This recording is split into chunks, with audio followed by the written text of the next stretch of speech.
Okidokie.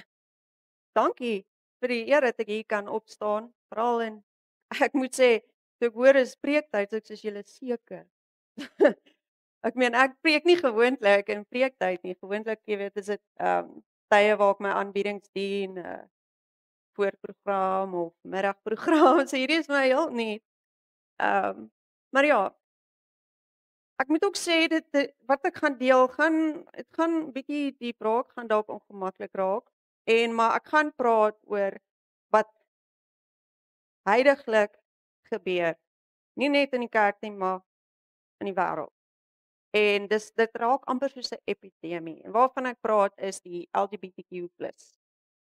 So ek neem aan teen die tyd weet ons almal wat dit is. Ons almal is bewus daarvan want dit is oral. En ek het basies gelei aan geslagsforie, dis soos gender dysphoria.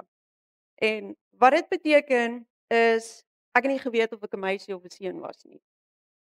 En so eintlik het ek geglo ek was 'n seun in 'n meisie se liggaam. Dis wat ek geglo het en ek het daarbey vasgebly. En wie ek voor lief is of omgee, jy weet, was my keuse en wie ook al dit is of nou meisie of seun, jy weet dit vir my reg gevoel. Alraai. Nou snaaks genoeg, wat meeste mense dalk nie sal verstaan nie. Ek sê nie ons verstaan nie, maar die meeste dinge wat mense nie verstaan nie is hoekom? Hoekom sou 'n meisie dink sy's 'n seun in 'n meisie se liggaam? Hoekom sal 'n ou aantrekkingskrag hê op 'n ander ou en selfs met meisies? Hoekom? Want ons verstaan en leer mos in die Bybel dat dis 'n man en 'n vrou. Dis hoe die Here ons gemaak het. So wat gaan aan? Wat het gebeur tussenin? Nou vir my was dit moeilik want ek het aantrekkingskrag gehad teenoor meisies. Ek het niks van mans gehou nie. Niks met hulle te doen gehad het nie. En ek sal 'n bietjie later verduidelik oor daai ervaring. Maar ek het basies op die punt gekom waar my gevoelings het reg gevoel. En omdat dit reg gevoel het en ek weet wat God sê dat dis man en vrou, okay. Maar hoekom voel dit vir my reg as dit is wat die Here sê, maar ek voel anders, so dit beteken die Here het my dan so gemaak. En ek wil nie 'n verwarrende God aanbid nie. Ek het dit nie verstaan nie. En baie mense in die LGBTQ gemeenskap mag die vraag hê is hoekom het God my so gemaak as hy 'n ander ding sê? Dis 'n mentaliteit. Nou ek gaan nou eers vir ons 'n bietjie terugvat na daai kinderontwikkelingsstadium en hoekom dit so krities is in 'n spesifieke tydperk van daai kind se ontwikkeling. Wat daai kind in daai tyd ervaar of leer is goed wat permanent by hulle gaan bly. Basies volgens studies. Okay. So, vroeë kinderontwikkeling verwys na fisiese, psigologiese, kognitiewe en sosiale ontwikkeling wat 'n kind ervaar tussen geboorte en skoolgaande jare. So daar's baie ontwikkeling wat daar gebeur. En Ellen White sê selfs hoekom dit so 'n sensitiewe tyd is vir die kind. Want wat daar gebeur kan die kind se wêreldperspektief uitbeeld. Okay, wat die kind dink van die wêreld, weet van die wêreld, jy weet. So. Volgens verskeie wetenskaplikes met studies weet ons dat vroeë kinderontwikkeling 'n sleutelrol speel. Ja, en ek sê dit nie ligtelik nie. En die bepaling van die kind se potensiaal sal bereik, ook die kind se karakter, wat hulle glo, wat hulle kyk, kinders leer deur om te sien, te hoor, te ruik, te proe, jy weet dit en te eksperimenteer. Okay?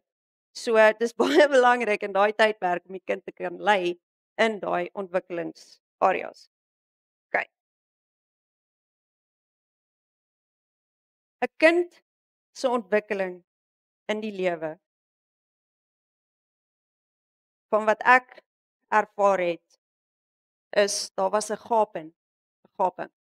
En ek was nie so bevoorreg om daardie belangrike sensitiewe tydperk dat iemand my kon leer van God, wat is reg en God se liefde veral. Ek het nie geweet wat liefde is nie.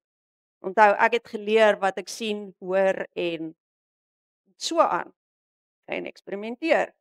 So nou om 'n bietjie meer dieper in te gaan, vir julle 'n groter perspektief te gee, is ons gaan bietjie terugkyk na my opvoeding. Waar het dit verkeerd geloop?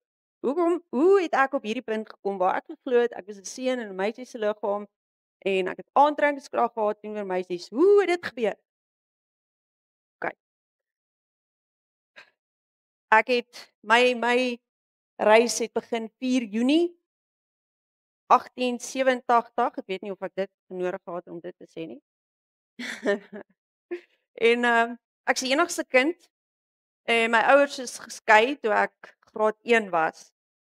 En ek het gebly by my ma totdat wat ek 18 is. Nou dinge het basies skeef geloop toe my ouers geskei het. En voor die egskeiding eintlik my pa het vir my gesê want ek was nog te klein om te onthou. Ek was hierdie happy, gelukkige, besige, jy weet jy het altyd geweet as ek in die omgewing is, tipe kind. Okay. En maar toe gebeur iets, na die egskeiding was ek heeltemal teenoorgestelde. Ek was stil, teruggetrokke. Ek wou nie rondom mense wees nie en en ek kon nie verstaan hoekom met my ouers geskei nie. Ek het myself blameer. Jy weet, wil hulle nie by my bly nie, ek meen wat gaan aan? Na die egskeiding het ek later eers in my jare ontdek dat my ma het 'n vrees gehad om alleen te wees. So dit beteken sy het een kerel na die ander gehad. Okay? En daai kerel het die huis toe gekom. En die probleem was dat daai verhouding sit nooit uitgewerk nie. So dit is baie 'n onstabiele omgewing. Okay, so onthou wat ek gesê het in daai vroeë kinderjare, kinders leer om te sien, hoor ensovoorts. Nou, my ma het ook heeltyd gewerk en ek het skool toe gaan, daarna na skool. So my ma was eintlik nie betrokke in my lewe nie. Sy het my net gelos om te wees wat ek wil wees. En die TV was my babysitter, as ek so kan sê. So alles wat ek basies van die lewe geleer het was die TV. Nou, my ma en haar kerels, dit was nie net kerel kom en kuier en koebaai nie. Nee, dit was altyd meer as 'n kuier. Met ander woorde as die kerel kom, dan gaan hulle kamer toe en ek weet presies wat hulle doen. Ek kon dit hoor en ek verstaan daai vroeg ouderdom wat dit is wat hulle doen. En daai is 'n vorm van seksuele mishandeling. En dis waar my trauma begin het. En my ma het my nooit geleer hoe om 'n meisie te wees nie. Okay, sy was so gefokus op haar lewe en wat haar vrees en wat sy nodig het, dat sy vergeet het dat ek kan nie sê vergeet dat ek daar was nie, maar sy het nie daai emosionele opvoeding vir my gegee wat ek nodig gehad het nie. Fisies het my ouers baie mooi na my gekyk, het altyd kos, ys, skool, you name it. Fisies was ek fine. Maar emosioneel was ek verwaarloos. So ek het nie geweet wat 'n verhouding is nie. Ek het nie geweet hoe dit lyk nie. Actually, nee. Die voorbeeld wat ek gekry het is okay, so ouens kom, hulle soek net een ding en dan gaan hulle. En jy hoor nie eintlik veel van hulle nie. So die voorbeeld wat ek gehad het is mans is selfsugtig en soek net een ding.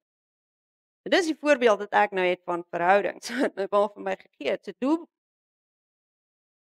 onbewuslik is dit wat sy my geleer het. So sy het ons nou nie as prins geweet dat dit is wat sy doen nie. So ja. In daai stadium van my ontwikkeling was dit belangrik dat ek leer wat verhoudings is, maar ek het dit nie gehad nie. So dit was heeltemal gebreek in my opvoeding. Ek het gesmag na daai moederlike liefde. En as 'n kind vir iets smag, soek hulle dit en hulle gaan dit soek tot hulle dit kry. En so natuurlik, my voorbeeld is, kyk my ma kry nou aandag en liefde beteken lus want hulle doen net een ding en dan's alles fyn. En so toe dink ek, okay. En dis nou waar sien ek het die TV was my babysitter. So my ma het nie eintlik gekyk na wat ek kyk nie. En dis hoe ek ook afgekom het op pornografie. En as kind 'n ander manier om te leer is om te eksperimenteer. So want ek wil weet, wat is liefde? Hoe gaan ek dit kry?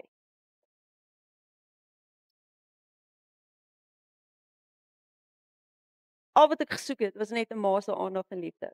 En sy kon dit nie gee nie. Op daai stadium. En sy het dit nie geweet nie. So ek blameer haar nie, want sy het nie geweet wat sy gedoen het nie. OK. My pa was nie regtig in die prentjie nie. Soos ek by ma gebly meeste van my skooljare, maar my pa, hy het mooi na ons gekyk fisies.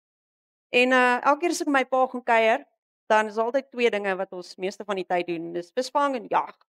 En dis my pa se twee gunsteling dinge om te doen. Tot nou toe, visvang en jag. As jy hom wil treat, gaan vat hom na 'n jagplaas toe. Hy was eintlik nou onlangs weer na 'n jagplaas, vertel hy my van alles en anyway. So wanneer ek by hom gekuier het, is dit wat ons gedoen het. Kyk, het ons saam met hom gejaag en hy het dit geniet en ek het dit geniet.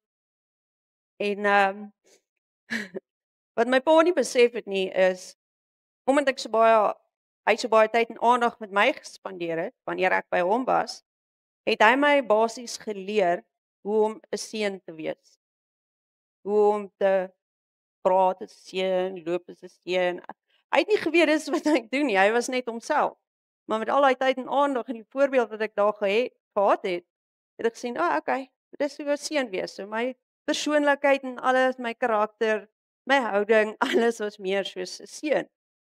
En om dinge erger te maak, ek het begin lyk soos 'n seun ook. En dit beteken my hare super kort gesny, baie kort. En ek het seunsklere aangehad. Ek het nooit in die meisiesafdeling klere gesoek nie, altyd in die seunsafdeling want by my pa het ek gemaklik gevoel en veilig en so daai beeld het ek begin aanneem. Okay. En ek dink psigologies het ek ook gevoel, gedink dat miskien as ek meer soos 'n seun is, sal my ma my dan meer aandag gee. So op laerskool tot hoërskool, kan jy nou jouself hierdie prentjie indink. Gelyk soos 'n seun, jy het gepraat soos 'n seun en die kinders baie verwar. Okay. En as gevolg van dit het hulle my geboelie want kinders doen dit partykeer. Veral nie as hulle nie Christelik grootgemaak is nie, weet. Hulle kon nie verstaan of ek 'n meisie of 'n seun was nie en wat dit vir hulle nog moeiliker gemaak het, is ek het 'n velsiekte ontwikkel, ekseem, baie erg ekseem en dit was 80% van my liggaam was bedek en die juk was onmenslik. En om my vel weg te steek het my ma na die hoof toe gegaan en gesê, vra, hoorie, kan sy net die seuns uniform aantrek? So nou kan jy jouself indink. Kort hare, seuns uniform aan. Ek is so toegecover, nou moet mense nou weet ek is 'n meisie. Sure. Baie keer is hulle nuuskierig en dan vra hulle of my ma of hulle vra vir my. Is dit 'n meisie of 'n seun? Ek het dit baie gekry. En natuurlik ek self het nie eintlik geweet nie. So ek self weet nie eintlik hoe om daai vraag te antwoord nie. Ek het nie geweet wat my identiteit was nie. Nou met hierdie ekseem dit kan 30 grade meer wees en ek sal langbroek, toeskoene, langmou hemp, trui en baadjie in daai hitte. En my ekseem is op sy ergste. So daai juk het my mal gemaak. My oplossing vir dit was, as ek by die huis kom, ek het so 'n pot room, voorskrif room. Haal daai deksel af, omtrent so 'n ronde deksel en ek krap myself. My hele liggaam, totdat ek bloei en daar's hierdie wit, eintlik deurskynende vloeistof wat ook uitkom.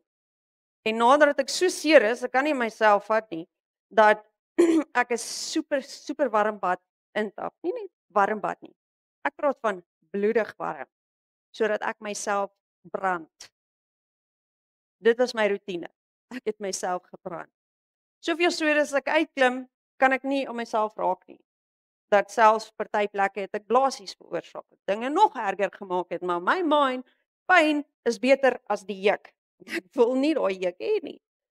En nou die aardige deel van dit is as ek nou alweer sê die bad klim dan daai deurskynende vloeistof raak soos gom. So my slaapklere as ek gaan slaap in die oggende as ek dan moet skoolklere aantrek, moet ek my slaapklere van my af skeer. So hierdie hele situasie het regtig nie was nie goed gewees met my selfbeeld nie. So nou kan jy jouself indink, okay? Ek het nie geweet wat ek is nie. Ek was te skaam om te wys wat ek dink ek is. En ek het myself so bedek dat ek gehoop het mense sien my nie. Maar eintlik staan ek uit soos 'n seer duim. En ek het in standaard 6, nie standaard 6 nie, standaard 1. Dis nou die eerste jaar in hoërskool. Nee, dis nie standaard 1 nie. Graad 6. Graad 8. Dankie, ja, graad 8. Ek was nie so lank terug in die skool nie, maar nee. Graad 8. En van die laerskool het almal nou, jy weet, deur gesien wie en wat ek is en die probleem bla bla bla. Maar nou is ek in 'n nuwe skool, nuwe omgewing. Nou moet ons van voor af al hierdie drama leef. En ek jok nie vir julle nie. Ek het die toestemming gekry om my seun se uniform aan te trek vir haar hele eerste maand en 'n half. Het my klas gedink ek was 'n seun. Ek wou niks sê nie want ek was te skaam, ek vernederd gevoel. En éventueel toe ontdek iemand, okay, hierdie is 'n meisie. En die een ou, hy sê, "Dude, jy geweet sy's 'n meisie." En dan sê hulle, "Bewys dit." Ek sê, "Nee. Kom weg van my af." So dit was my ervaring met skool. Heeltyd 'n gestryd van wat is ek? Wat is my identiteit? Min om te weet dat God weet presies. Ek het nie geweet om te soek by God nie.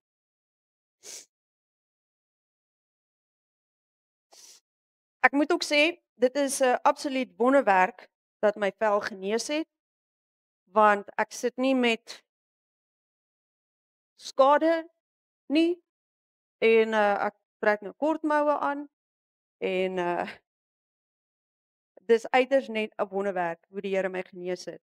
Want hier aan die einde van die skool toe begin my vel nou verbeter. So toe gaan ek nou studeer. En ek dink, okay, dis dalk beter want die studente is bietjie meer volwasse en hulle is nie soos kinders wat jou wil boelie en jokes maak om in te pas en whatever. So toe was dit nou bietjie anders en weer eens ja, ek het so seun gelyk. Koop al my klere net by seunplek. Maar snaaks genoeg, dis daar waar ek 'n vriendin ontmoet het. Ons het net begin gesels en maatjies geraak, maar daar was geen fisiese aantrekkings nie. En kyk, toe ek aan die einde van my matriekjaar, toe het ek nou my eerste verhouding met 'n meisie begin. En dit het vir my 100% reg gevoel. Ek het geglo dit is reg. Maar toe ek nou gaan studeer het, toe moes ek dit opbreek want langafstand het nie so goed gewerk nie. Anyway, toe ek nou hierdie vriendin ontmoet, toe sy sy is 70 Adventist, maar sy het dit nie gedeef nie. So met ander woorde, hoekom sy besluit het om my vriendin te wees is beyond my. Okay. Ek kon dit nie verstaan nie, maar ek het dit gevat want ek het gedink, "Sjoe, okay, sy gee eintlik tyd nog aan my." So natuurlik. En een ding wat ek ook moet noem is as ek nou 'n bietjie gou weer teruggaan, is dat my ervaring van mans het ek vir julle verduidelik. Maar nou, wat is my ervaring met vrouens? So op skool was die meisies altyd meer simpatie en uh sorgend op so 'n manier. En obviously dis wat ek wil soek. So wat het gebeur toe ek puberty getref het? My aantrekkingskrag het gegaan na wat ek wil hê, is daai liefde, daai aandag in my lewe. Nou is hierdie vriendin van my toe ek swat, sy is 7 Adventist, maar sy leef dit nie, ons het saam gedrink, rook, party, clubs, you name it. Sy het ja. Ek gaan nie te veel in dit in nie, maar anyway. Haar ouers, kan imagine nou hoe ek lyk en praat en loop en is. Haar ouers sien my as 'n vriendin vir haar dogter. Natuurlik gaan haar ma bekommerd wees, want ek gaan dan 'n negatiewe invloed op haar kind hê. Dis wat en ek het dit gevoel, ek het dit gesien. Ek het gesien haar ouers like my nie eintlik veel nie. Maar dis okay, want hulle het nie geweet wat aangaan in my lewe nie. Hulle weet net wat God hulle geleer het, wat hulle verstaan en hulle worldview en hoe hulle groot geword het. So hulle het geen idee waardeur ek gaan het en hoekom ek is soos ek is. En so my vriendin, éventueel, ek dink dit was die 3de jaar, my laaste jaar van studie, toe breek sy die vriendskap af. Dit het my gebreek, want dis die enigste goeie verhouding wat ek in my lewe gehad het met 'n vriendin. Toe breek sy dit net op. Ek sê wat gaan aan? En dis toe ek begin val in die depressie, asof ek nie voorheen al in 'n depressie geval het nie. En my pa het nie geweet wat om met my te doen nie. Hy het my net gelos.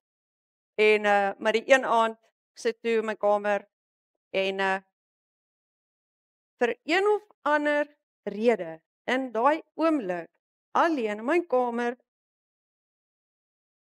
het ek die instink gekry om te kniel en te bid. Waar dit vandaan kom, ek weet, het nie geweet nie. Daai stage en ek dink, "Sjoe, okay." Maar dit het 'n paar keer opgekom want ek was die eerste keer was ek nie oortuig nie. So maar toe éventueel is ek okay. En ek gaan toe op my knieë. Maar wat ook op my tafeltjie is 'n Bybel wat ek vir my 16de verjaarsdag gekry het en ek was so upset. Dis nie wat ek wou gehad het nie. So die Bybel het net daar gelê en ek sien die Bybel lê daar en ek gaan kniel en ek sê toe vir die Here, "Okay, as jy my toelaat of dat sy weer met my kan kom praat, sal ek daai Bybel lees." En die Here sê, "Dan." En dit was nie eers paar dae het verbygaan. Ek het al vergeet daarvan, maar toe kom my vriendin na my toe en sê sy, "Okay, wel, so wil jy gesels?" Ek was stom geslaan. Ek het nie eers geweet wat om te sê nie. En sy sê, "Wel." Ek sê, "Ja, natuurlik." En dis hoe sy my begin vertel het dat sy die Here weer gevind en sy het alle wêreldse goed uit haar lewe uitgeskei en dit beteken my ook. Maar sy het besef dit was toe nie 'n goeie besluit nie.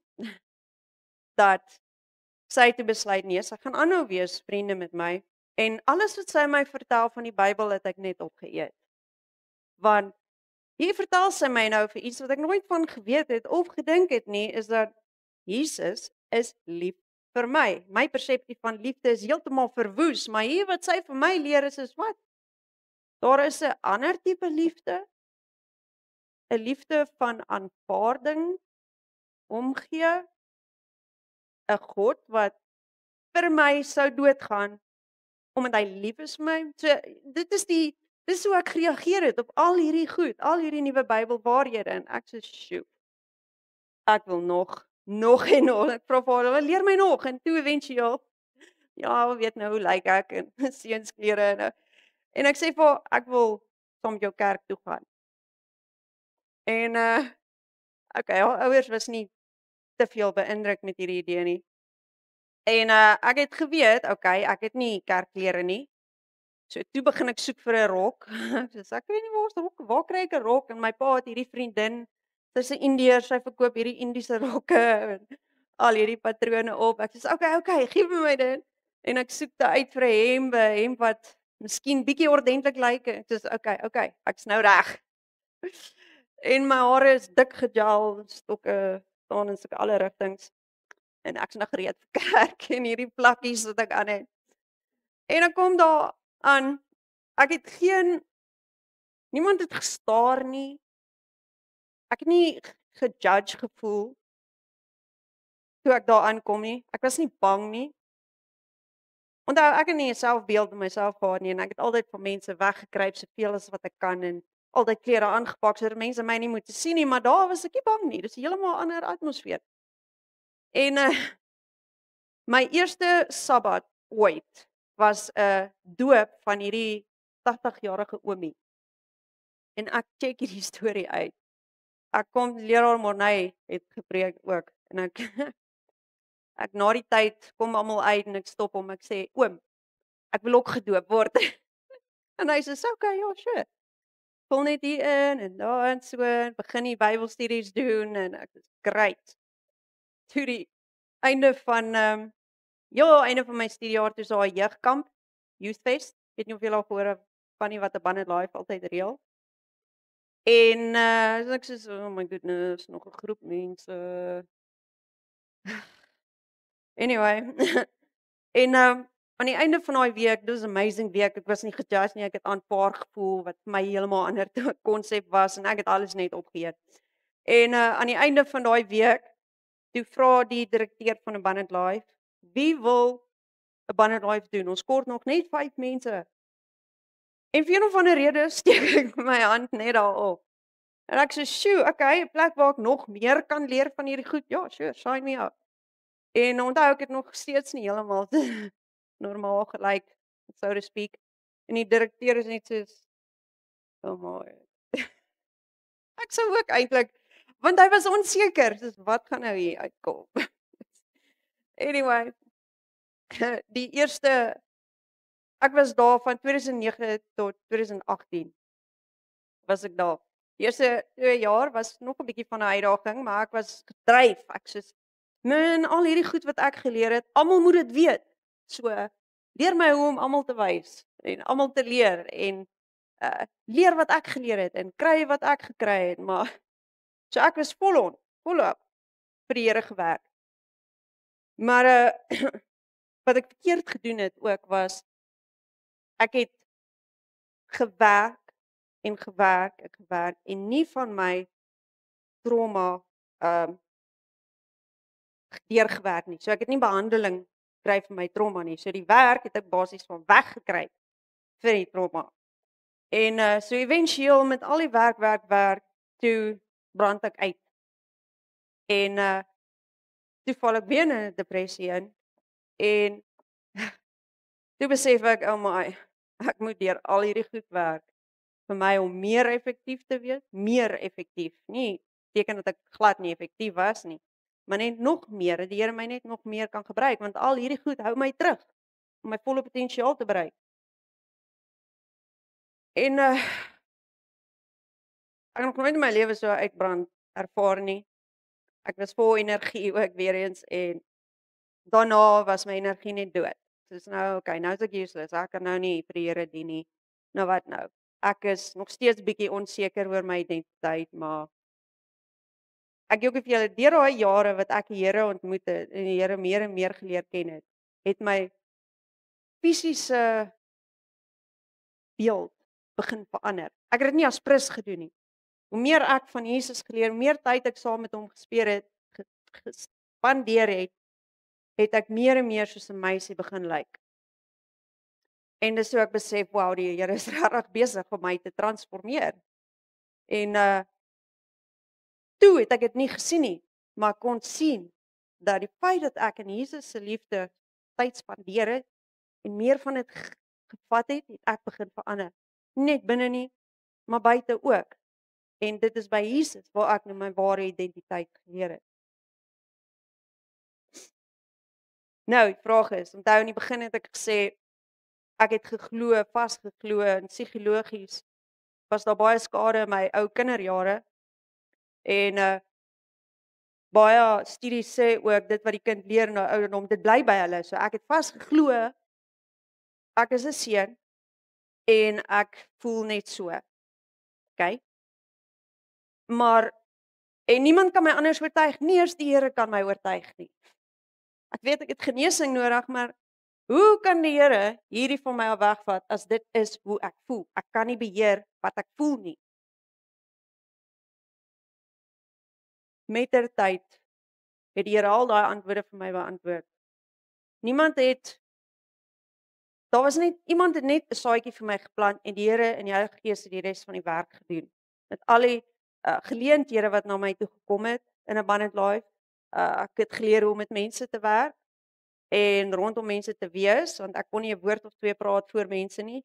Daar waar mense was ek nie. My hare het begin uitgroei en dit was so mooi dik en Tannie Elani weet waarvan ek praat. Dit is altyd so jaloers vir my krulle. En maar soos ek ouer word, vir een of ander rede word mense hare dunner en dan nou korter sny. Anyway, so ek was regtig, ek het soos 'n meisie gevoel en begin soos 'n meisie optree. Net omdat ek Jesus in my lewe aanvaar het, daai liefde wat ek so gesoek het as kind en het gesoek het op allerlei plekke en probeer eksperimenteer volgens wat ek verstaan is liefde. Ek was eintlik kwaad. Ek sê hoekom het ek nie dit geweet as kind nie? En ek was kwaad vir my ouers.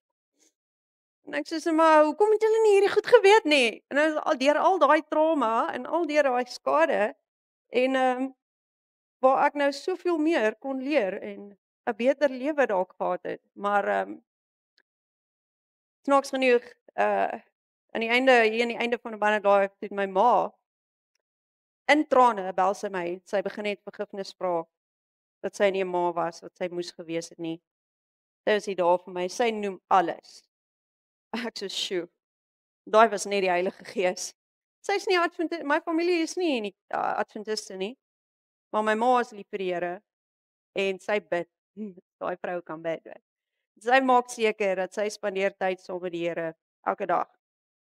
En 2 keer 'n dag. So sy's baie adamant, maar daai een dag toe net in trane sê sy nie die Here het haar vir haar gesê sy moet vir my om vergifnis vra want sy was nie 'n kind nie en dit vir my daai wrak wat ek gehad het teenoor hulle net so verdwyn.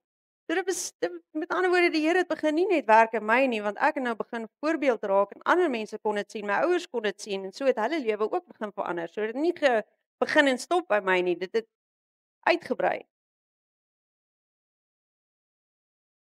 So, waar is ek nou? Van julle mag dalk vra, "Wel, Daisy, het jy nog steeds baie aantrekkingskrag? Meen, waar is jy nou? Moet ons pas op of wil ons nou nie iets sê of doen vir jou nie of wat?" En ek staan hier voor julle. Ek identifiseer as 'n vrou geskape in God se oorspronklike identiteit wat hy vir my gegee het. My eie identiteit het die Here vir my gegee. En ek is nie deel mekaar meer, ek glo ek is 'n seun in 'n meisie se liggaam nie, ek is 'n vrou van God. En ek het nogal daar was skade gedoen. Ja. Het ek genesing gevind? Of course. Gaan die duiwel dit nog steeds gebruik in my toekoms? Of course. Ek kan my nie net los nie, daar's 'n manier nie. So wat hou my by die waarheid? Ek kan so maklik teruggaan in die leefstyl. Want ek het gemaklik gevoel na die leefstyl. So wat keer my om nie daai besluit te maak nie, want dis wat die einde van die dag wat dit is 'n besluit. Ek het gevoel, geweet en gesien hoe dit voel toe ek die Here ontmoet en ek soek dit vir almal vir wie ek kan dit deel. En so toe word ek nou ook betrokke met Coming Together Ministries. Wie het al gehoor van dit? So dis 'n bediening wat spesiaal uitreik na mense wat in die leefstyl leef. So almal in die bediening is wat uit daai leefstyl uitgekom het en wat nou die Here dien in die bediening. En waar hulle voorheen gesukkel met hul identiteit, die bediening help mense om te sien dat jy jou identiteit kan terugkry. So sê ek, "Jesus, ek wil deel wees van hierdie bediening van genigtig. Daar is so baie mense wat sukkel en stryd hê met die Here. Die Here sê een ding, maar ek voel 'n ander ding en die Here sê nie net dit nie, maar baie ander goed wat die Here ook sê. En so my doel en missie is om daai liefde te toon en mense in te lig oor wat die mentaliteit is van die LGBTQ gemeenskap en ook om mense te help oor hoe om uit te reik na hulle. Baie belangrik. Want baie mense het my al gevra, "Wel Daisy, hoe reik ons uit na hulle?" Ek meen, wat sê jy? Wat doen jy? Hoe is jy rondom hulle? Wat mag jy nie sê nie? En vir my, ek sê altyd, sê dit nou in Engels is uncharted territory. Vra die Heilige Gees in daai oomblik. En die Heilige Gees sal alles doen deur jou. Al wat jy hoef te doen is wees bereid om in hul in hul wat is die woord? Gesprek, Ja, in hul spasie te wees basies, om nie bang te wees nie. Want Jesus, met wie het hy tyd spandeer? Meeste van die tyd. Presies, met die sondaars. Was die homoseksualiteit groot ook in Bybelstyd? So dit sê vir my dat Jesus het ook tyd met hulle spandeer sonder om sy geloof te compromise. So wat sê dit vir my? Ek kan ook uitreik na daai mense sonder om my geloof enigstens te kompromie. So en ek sê okay, let's do this. So dis nou my missie, my doel in die bediening is om mense in te lig en 'n beter idee te gee van hierdie gemeenskap wat nou so groot en prominent raak. So natuurlik enige vrae wat julle het, kom gerus na my toe. En ja, dit is my persoonlike getuienis en ek bid dat dit 'n seëning was en dat julle dalk sekere vrae gehad het wat dalk bietjie meer geantwoord het en ek dink die grootste vraag is, kan hulle verander? Absoluut ja. Maar dis nie ons werk nie, dis die Here se werk. Ons kan dit nie doen nie, onmoontlik. Maar die Here doen al die werk. Ja. Amen. Dankie vir julle tyd.